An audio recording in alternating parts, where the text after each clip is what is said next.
las células miocárdicas estén interconectadas, permite que el corazón tenga comportamiento en masa, todo junto al mismo tiempo. ¿Ya? Ahora, el corazón se encuentra ubicado en el tórax, inclinado hacia la izquierda. Sin embargo, a propósito de la visita, en los niños, de hecho, hasta su edad todavía tenemos lo que se llama dextrocardia. Dextro, en latín, en griego en realidad, perdón, dextro significa derecho. La palabra dextro en griego significa derecha.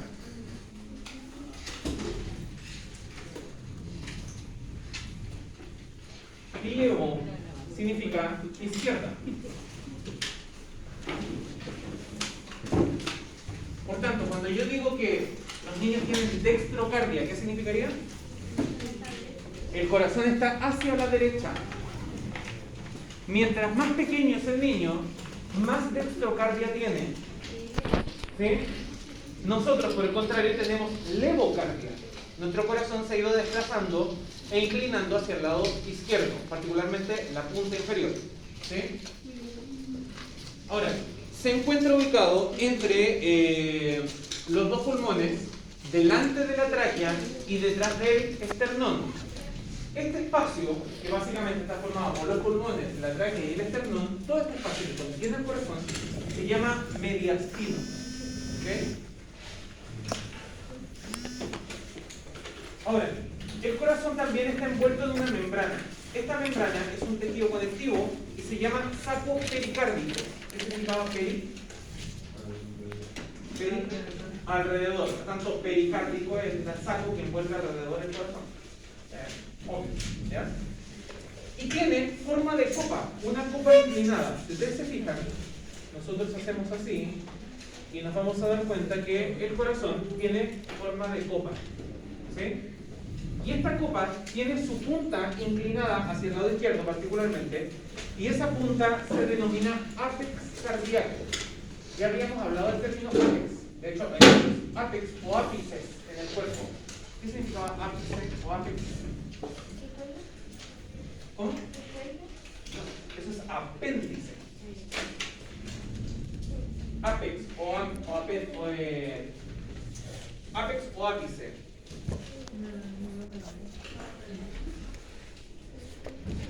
Eso significa punta. De hecho tenemos apex craneal, y de hecho la palabra apéndice viene de apex, deriva porque son parecidas. Porque claro, los apéndices son puntas que cuelgan. ¿Está bien? De ahí viene el concepto. Ahora, el corazón está reposando sobre un músculo horizontal que es el diafragma. Este músculo no lo vemos en el sistema muscular porque lo vamos a retomar en el sistema respiratorio, que es ahí donde es más importante. Es el músculo respiratorio más importante, que es el diafragma. Entonces el corazón reposa sobre el diafragma. Y eso explica por qué los cambios de ritmo en el corazón afectan automáticamente los cambios de ritmo respiratorios. Y viceversa, los cambios de ritmo respiratorios afectan los cambios de ritmo cardíaco. ¿Sí? Automáticamente. Y además, el corazón tiene caras, tiene lados. Básicamente tenemos que entender de que esto es tridimensional. Entonces nosotros decimos que tenemos una cara anterior, una cara lateral, anterolateral, anteroposterior, cara posterior. ¿Qué relevancia tiene eso? ¿Para qué les digo que tiene caras? Porque los infartos se determinan según dónde están. Hay muchos tipos de infartos. No todos los infartos cardíacos son iguales. ¿Ya? No todos los infartos miocárdicos son iguales. Entonces el infarto puede ser de cara anterior, de cara anterolateral, lateral izquierda, lateral derecha, anteroposterior, posterior. Y eso va a influir en qué tanto afecta el infarto. No todos los infartos matan a la gente. Hay infartos de hecho que pasan desapercibidos. ¿Ya? Hay gente que ha tenido infartos y nunca se ha enterado. ¿Ya? Para saber qué tipo de infarto le da con el cardio... Electrocardiograma. Vamos a hablar del electrocardiograma ahora. Ahora, diga.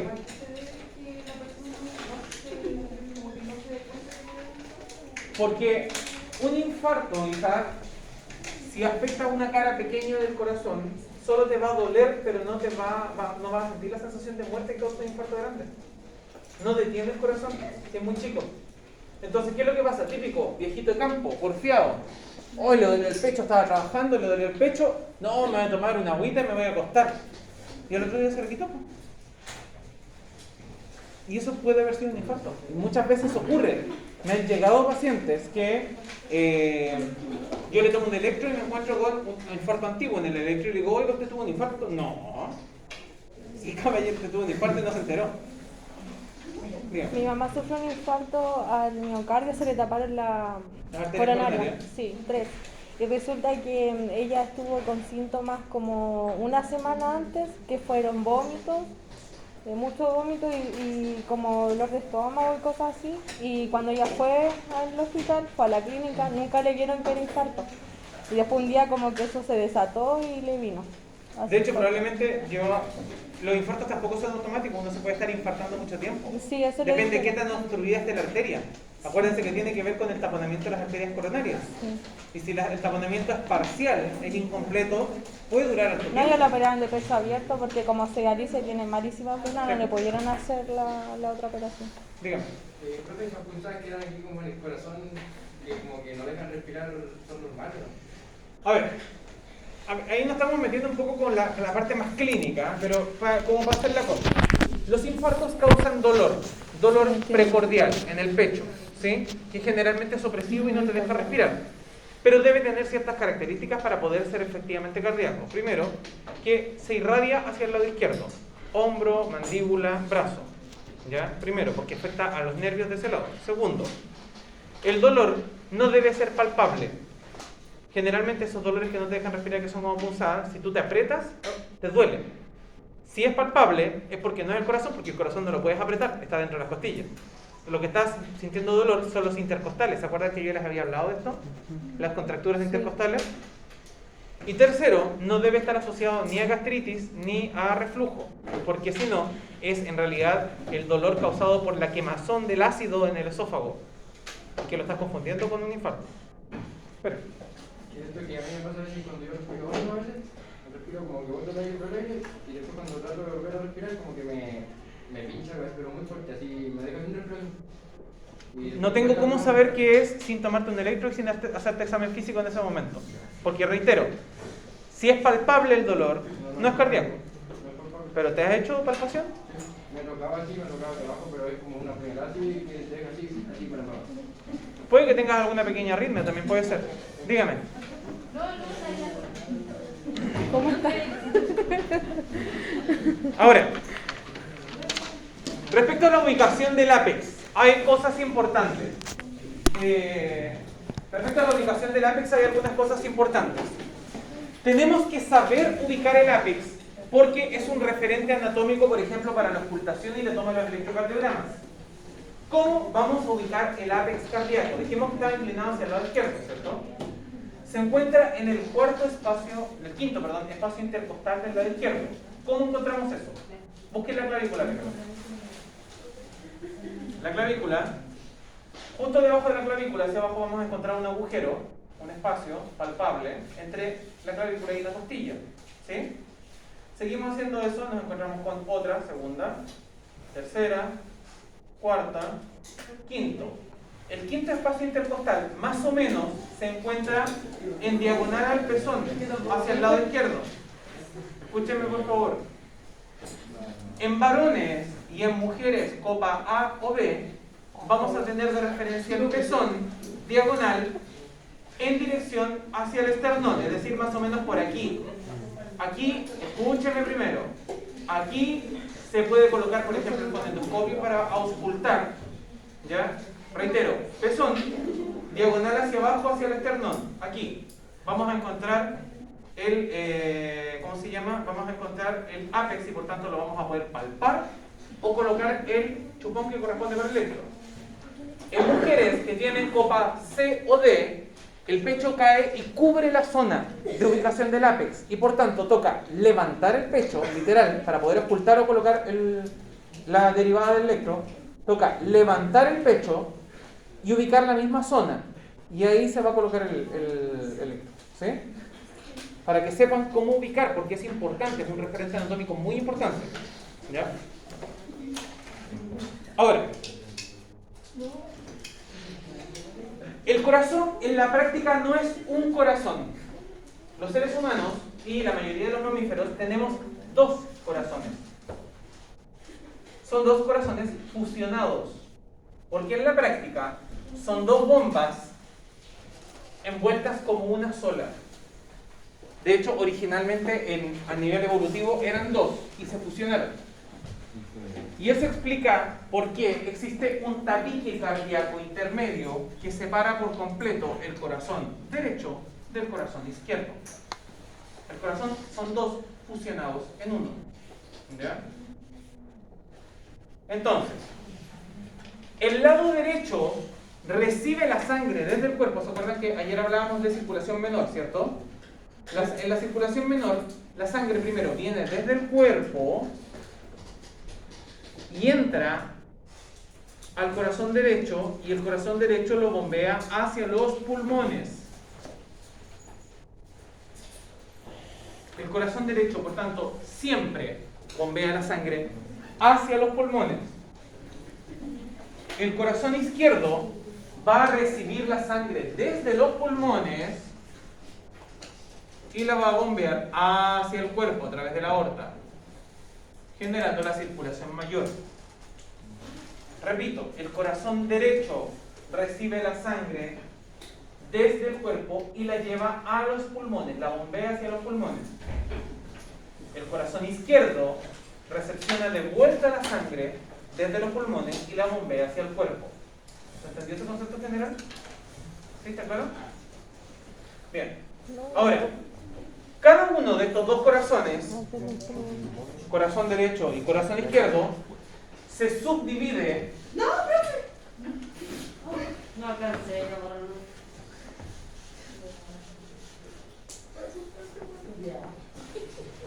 Cada una de estas dos mitades, de estos dos corazones, se subdivide en dos cámaras. ¿Ya? El corazón se va a subdividir en dos cámaras, cada uno de ellos. Vamos a tener arriba aurículas, que son más bien redondas, más o menos, y en forma medianamente triangular vamos a tener ventrículos. ¿Sí? Los ventrículos son grandes, se encuentran en la parte inferior, son los que ejercen la fuerza de bombeo. Las aurículas también se llaman atrios. ¿Por qué atrio? Viene de un concepto griego. En los edificios griegos había una sala de espera antes de llegar o a los templos o a la sala del emperador, y eso se llamaba atrio, como la sala de recepción, por así decirlo. Las casas más pitucas hoy en día todavía tienen atrios, estas salitas, que no se llaman atrios en nuestro idioma, pero estas salitas como de recepciones donde llegan la pituquería de la gente. Como antes de entrar al comedor, ¿cachai? Hay como salas de recepción chiquititas, eso correspondería a un atrio. Porque claro, en los atrios, o aurículas, se recibe la sangre y después pasa al ventrículo. ¿Entiendes? Siempre la sangre entra a la aurícula y después baja al ventrículo. Y el ventrículo la bombea. ¿Quién bombea la sangre? Únicamente son los ventrículos. Toda la fuerza de eyección, toda la fuerza de la presión está ejercido únicamente por los ventrículos. ¿Ok? Ahora, estas mismas subdivisiones tienen que tener separaciones, pero separaciones que evitan que la sangre se devuelva. Y esas van a ser válvulas. Aquí vamos a tener, por ejemplo, unas válvulas, si se fijan.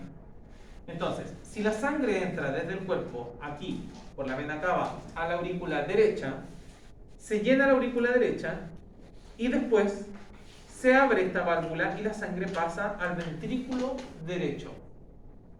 Y esta válvula se va a cerrar. ¿Cuál es la importancia? ¿Por qué creen ustedes que es importante que esa válvula esté ahí? Porque no se devuelve. Se devolvería, exacto. Cuando el ventrículo se contraiga para empujar la sangre hacia el pulmón, si la válvula está mala, la sangre se va a devolver hacia la aurícula. Y no puede ocurrir eso. La sangre tiene que salir toda hacia el pulmón, en el caso derecho. En el caso izquierdo es lo mismo. La sangre entra en la aurícula izquierda, atraviesa la válvula, llega al corazón izquierdo, al ventrículo izquierdo, y cuando el ventrículo se quiera contraer, si la válvula está mala, la sangre se devolvería. ¿Me entienden? Profe, ¿va a pasar lo de bicúspide y tricúspide o no? Sí, de hecho son los nombres de las válvulas. Pero vamos por parte, dijo el carnicero. O sea, yo no puedo hablarle de los nombres de las válvulas si no entiende para qué sirve la válvula y qué es una válvula. Sí. Así que vamos a calmar. ¿Ya? Entonces, ¿se entiende la funcionalidad de estas válvulas? ¿Queda claro? ¿Para qué sirven? No. De nuevo, aurículas son las de arriba, donde se recibe la sangre. Ventrículos están abajo y bombean la sangre. La sangre primero entra a la aurícula.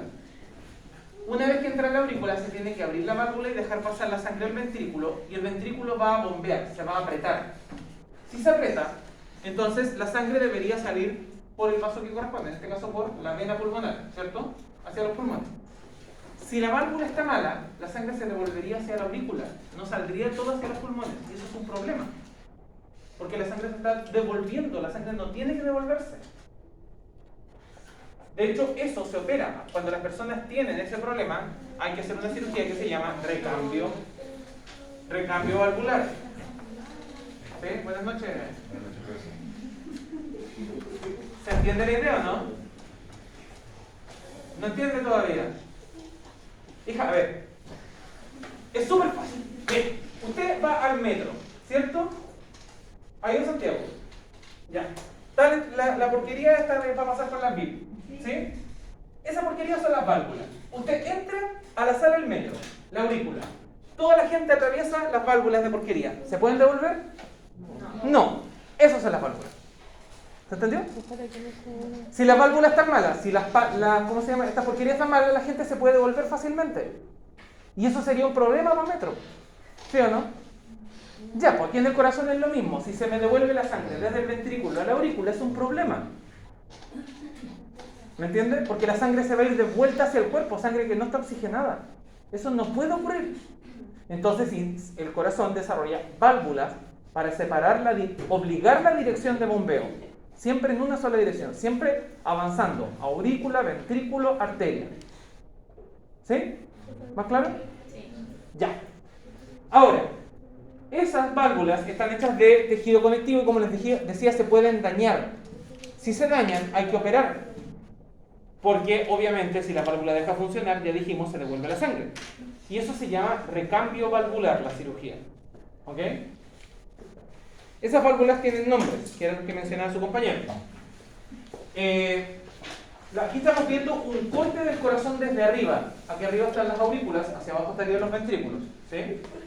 Vamos a tener entonces la válvula tricúspide hacia el lado derecho del corazón. Se llama tricúspide simplemente porque tiene 3 puntas. Así de fácil. Hacia abajo se estira en 3 puntas. Tricúspide. Fin. Al lado izquierdo vamos a tener la bicúspide porque tiene 2 puntas. Fácil. ¿Sí? Esas son las 2 válvulas más importantes, las que separan aurículas de ventrículos. Pero además, yo también tengo que evitar que la sangre que sale a través, por ejemplo, de la arteria pulmonar se devuelva. Tampoco se puede devolver. Por tanto, también vamos a instalar válvulas aquí. Y van a ser las válvulas de la arteria pulmonar, o válvula pulmonar, y la válvula de la arteria aórtica, o válvula aórtica. Reciben el nombre de la arteria. ¿Sí? Porque de lo contrario, por ejemplo, si la aorta tuviera mala la válvula, se podría devolver la sangre que va por la aorta hacia el corazón, pues eso no puede ocurrir tampoco. ¿Ya? Ahora, vamos a ver cómo ocurre esto durante el movimiento. El movimiento cardíaco está generado por un impulso eléctrico, que de ahí lo vamos a revisar en detalle, de hecho, y genera un movimiento en 2 ritmos, y eso es lo que estábamos hablando recién de la presión: sístole y diástole. Lo que estamos viendo aquí es un corte en diagonal de los ventrículos. ¿Sí? Sístole siempre corresponde a la contracción ventricular. Cada vez que esto se contrae los ventrículos, estamos hablando de sístole. Y aquí vemos las válvulas en funcionamiento. Detrás del corte está la aurícula derecha. Entra la sangre a través de la vena cava, llena la aurícula, llena y después la aurícula bombea hacia el ventrículo. Aquí se abre la tricúspide. Mira, 1, 2, 3. ¿Se ve? Entonces, la sangre entra a través de la tricúspide hacia el ventrículo izquierdo. Aquí tenemos el tabique que la separa. Cuando el ventrículo derecho, cuando el ventrículo derecho se contrae, se abre la válvula de la arteria pulmonar. Entonces, fíjense el ritmo. Se contrae y abre, contrae y abre. Esto es rítmico al mismo tiempo. Se abre, se contrae. Contrae y abre, contrae y abre. Por el contrario, cuando contraigo, cierro esta, mira. Cierro, cierro, cierro, cierro, abro, abro, abro. Eso permite flujo unidireccional. ¿Queda más claro? ¿Sí? Lo mismo ocurre en el otro lado. Al otro lado tenemos atrás del corte la aurícula izquierda. La aurícula izquierda se llena, vacía su sangre hacia el ventrículo izquierdo y posteriormente sale a través de la aorta que está detrás del corte, así que no se ve. Pero pasa lo mismo. Contraigo y cierro, cierro, para que no se devuelva la sangre. Pero abro la de la aorta. ¿Se entendió más claro? Y de hecho aquí también se ve la bicúspide, porque tiene dos, se llama bicúspide. ¿Está más claro? ¿Sí? Entonces, sístole siempre corresponde a la contracción ventricular, diástole a la relajación ventricular. ¿Ya? Esta animación es bastante buena porque creo que deja muy claro el funcionamiento de las válvulas. Ahí se ve súper ilustrativo el tema de las válvulas. ¿Ya? Ahora, estos dos movimientos, sístole y diástole, generan lo que llamamos ciclo cardíaco. Los ciclos de contracción y relajación ventricular y auricular. ¿Ya? Cada vez que los ventrículos se contraen, vamos a tener una onda de presión, un pulso de presión. Esto se está apretando y está empujando, generando presión. Esas ondas son el pulso y la fuerza ejercida es la presión arterial que detectamos cuando tomamos la presión. ¿Sí? Entonces, cuando usted me preguntaba por la sistólica es esto, sistólica, sistólica, sistólica, de hecho esta particularmente, sistólica, sistólica. La presión ejercida por el ventrículo izquierdo al empujar la sangre hacia el cuerpo. La diastólica siempre es más baja, ¿por qué? Porque es cuando el ventrículo se relaja y por tanto la presión en la arteria baja. ¿Sí se entiende? ¿Sí? Bien. Entonces, ciclo cardíaco, como dijimos, causaba estos dos movimientos, sístole y diástole. Vamos a entender, como les decía, sístole como la contracción ventricular, momento en el cual se vacía el volumen cardíaco. Durante la sístole, los ventrículos vacían el volumen hacia los pulmones y hacia el cuerpo, en la circulación menor y mayor respectivamente. Genera la presión medible alta, y aquí está lo que le decía recién Jamián. El rango de presión medible. De hecho, este rango hay que modificarlo. Me acabo de dar cuenta que hay un error de registro. Es desde 89 a 139, por si acaso. Es el rango sistólico normal. Está mal escrito ahí. ¿Ya? Desde 89 a 139 es el rango sistólico normal. Por otro lado, la diástole es el momento en que los ventrículos se relajan, se llenan de sangre las aurículas, ¿ya? Y generan una presión baja, porque en ese momento se relajan los ventrículos, baja la presión en las arterias. Y ahí tenemos de 60 a 89. Entonces, su compañera me decía recién, por ejemplo, tenemos un paciente con 125 con 84 miligramos de mercurio. Esta corresponde a esa y esta corresponde a esa. ¿Cómo está la presión de este paciente? Normal, porque está dentro del rango. Por Dios, no me di, por Dios, cuando les pregunten cuál es la presión normal, no digan 120-80. Eso es el concepto de presión ideal del libro. Nadie tiene 120-80. 89, 139. Los rangos. La sistólica es de 89 a 139, la diastólica de 60 a 89. Eso es lo que corresponde. Son rangos. Los signos vitales no son un número, son rangos. De tanto a tanto. ¿Ya? Bien. Ahora, estos movimientos de sístole y diástole generan entonces el pulso, dos signos vitales, pulso y presión arterial. En conjunto se miden y determinan un concepto que se llama gasto cardíaco. El gasto cardíaco es un concepto teórico, por si acaso, no es un signo vital, es un concepto teórico que corresponde al volumen que logran eyectar en total los ventrículos. ¿Cuánta sangre es capaz de mover el corazón hacia afuera? Eso es el gasto cardíaco, ¿ya? Y va a depender de la fuerza que haga, por tanto de la presión, y de la velocidad a la que lo haga, por tanto del pulso. ¿Sí? ¿Cuántos litros de sangre tiene un adulto? 5.